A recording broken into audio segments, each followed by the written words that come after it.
Hello, so I'd be doing a assignment that would be kind of like an all about you assignment. And I know a lot of teachers have kids do this on paper, maybe just draw something about them, fill in some blanks, write about them. I wanted to kind of do something different and use PowerPoint, have them make a PowerPoint about themselves, but using the draw tool. So I could show them how to get to it. So when you open it up, of course, you'll be on the home tab. You'll go to the draw, and you have all these different kinds of pens. If you want to add a pen, you click there. Use a pencil, pen, highlighter, and then you can pick a color, or there's some cool effects.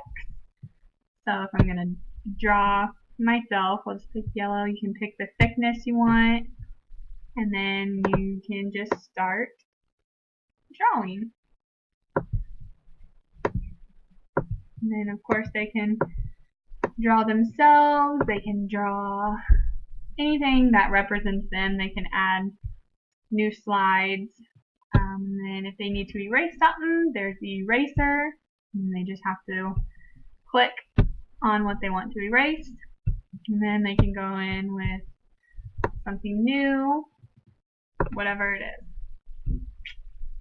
And then of course if they want to add a new slide to show that they like flowers, they can go back to the home tab and create a blank slide and go back to the draw tab and draw whatever it is else that represents them.